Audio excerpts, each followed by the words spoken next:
Good morning, class 9 students. I am your maths teacher and this is the part 6 video for the chapter number system. In this video, we are going to study about the identities of irrational numbers and the realization of irrational numbers. We have already seen some mathematical operations like addition, subtraction, multiplication and division over the irrational numbers. And now today is the time to see the identities of the irrational numbers. So let's begin. The identities of irrational numbers. So the first identity is under root of a multiplied with under root of b. You can write it as under root of a multiplied by b. So you can keep a and b in the same root if they are in the multiplication and these are the irrational numbers. You can keep them inside the same root. Okay, let's see for an example.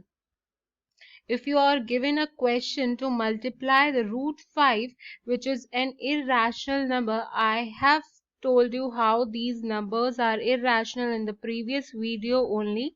So this root 5, which is an irrational number, is in multiplication with under root of 7. Both of these are irrational and you have given these to multiply.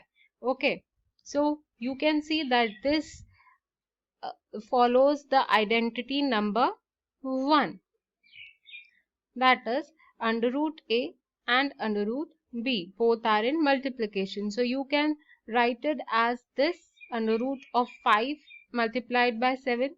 Now you just need to multiply them, that is 5 sevens are 35 and keep it inside the root. So it is not a perfect square, so we'll have to keep it like this only, that is under root of 35. This is identity 1. Then is the identity number 2. The identity number 2 is for division. When under root a and under root b are in division with each other, in separate division, then you can keep it inside the same root. Okay, and you can divide a by b. So let's see an example. For an example, under root 56 and under root of root 7. So these are following the identity number 2. So you can write it as 56 and 7, the numerator and the denominator inside the same root. Now you can say that this 56 is nothing but 8 into 7. So this 7 gets cancelled and your answer is root 8. These were the first and the second identity of the irrational numbers. Let's see more identities. So the identity number 3 is under root a plus under root b in multiplication with under root a minus under root b. So you can write it as a minus b. So if this kind of question is given, you can directly write it as a minus b. But you have to remember this, that in both the brackets the value of a must be same and value of b must be same. For an example, let's see a question.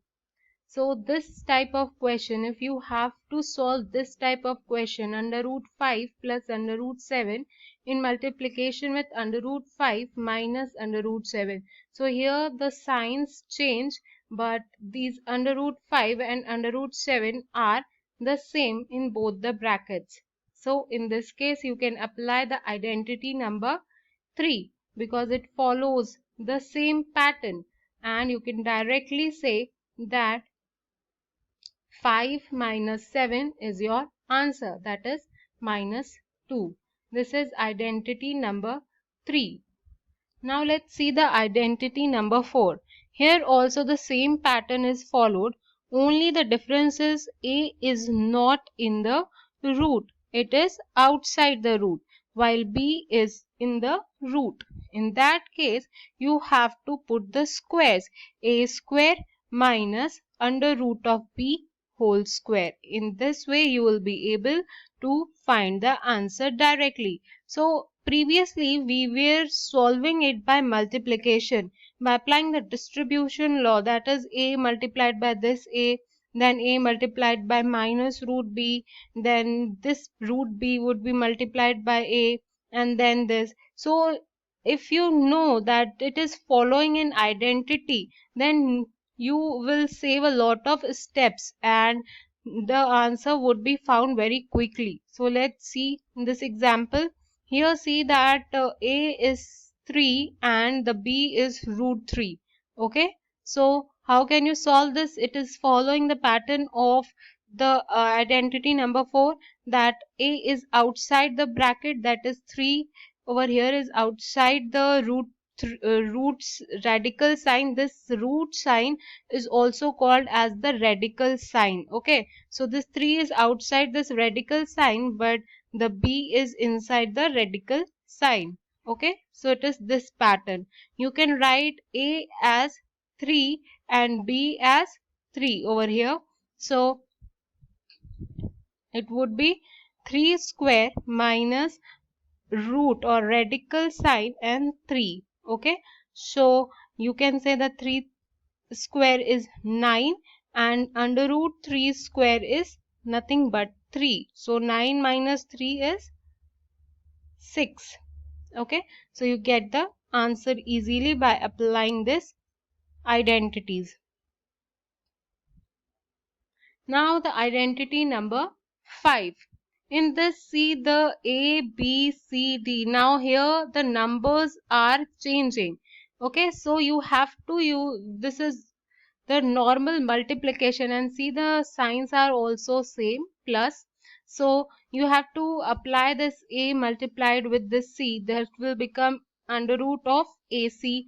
This a multiplied with this d, so this will become radical sign and ad, plus this b multiplied with c, so bc, and this b multiplied with the d. So this is the normal distributive law which is being applied over here. So this is identity number 5. Let's see an example. This is root 3, root 5 and root 11 plus root 7.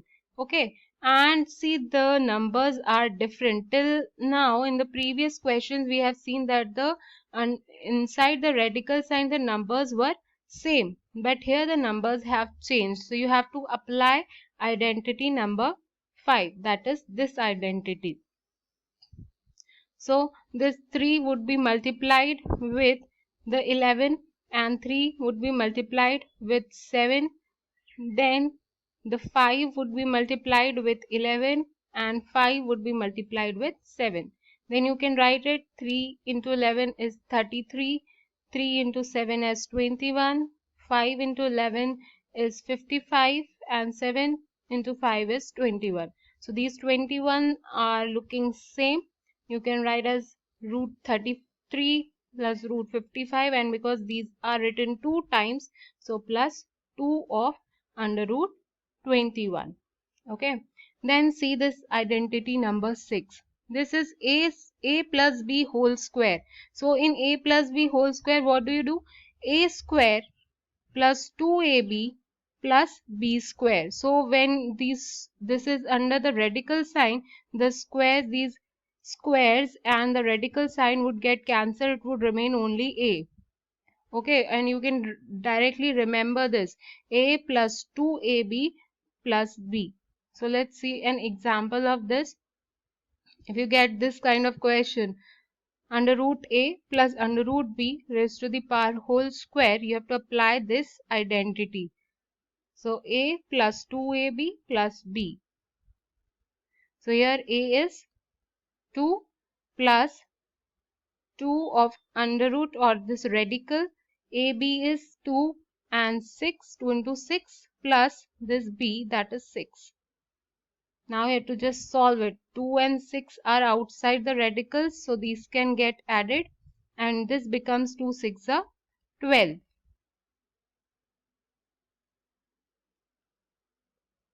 Okay, so this 2 comes out and 3 as it is. So this is how you have to solve this using the identities. Now let's see the realization of denominator. But first of all, what is the realization? When the denominator of an expression contains a term with a square root or radical sign, the process of converting it into an equivalent expression, whose denominator is a rational number, is called as the realizing the denominator. Now see, for an example, if you have not understood the definition, see an example and understand it, that 1 by root 2. Here root 2 is having the radical sign and root 2 is a irrational number. So we have to find an equivalent number which does not contain this root 2, or it will contain only the rational numbers in the denominator, particularly in the denominator. This is only for realizing the denominators, only making denominators as rational numbers. So 1 by root 2. So if we multiply both the denominator and numerator by the root 2, again what we will get? This root 2 into 1 will get as root 2, and this root 2 multiplied by root 2, this will become 2. So 2 is not a irrational number. It is a rational number. Okay. So this is called as realizing the denominator. Always what we do, we just multiply the same number with the radical sign so that it gets converted into a rational number. So converting denominator into a rational number is called as rationalizing the denominator, because we are converting the denominator into a rational number. That is rationalizing denominator.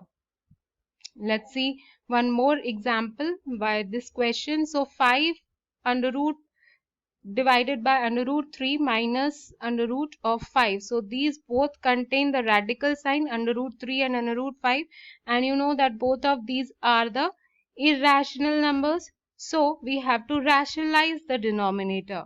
What we'll do, we'll multiply the numerator and the denominator by the same quantity. Only what happens here, the sign changes. If there are two rational numbers and one mathematical operation is also there, then the mathematical operation changes its sign during the rationalization. So just now you can multiply it with the numerator and denominator and the sign changes. So 5 into root 3 and 5 into root 5, and down here you can see root 3 minus root 5 and root 3 plus root 5. So this is following a identity.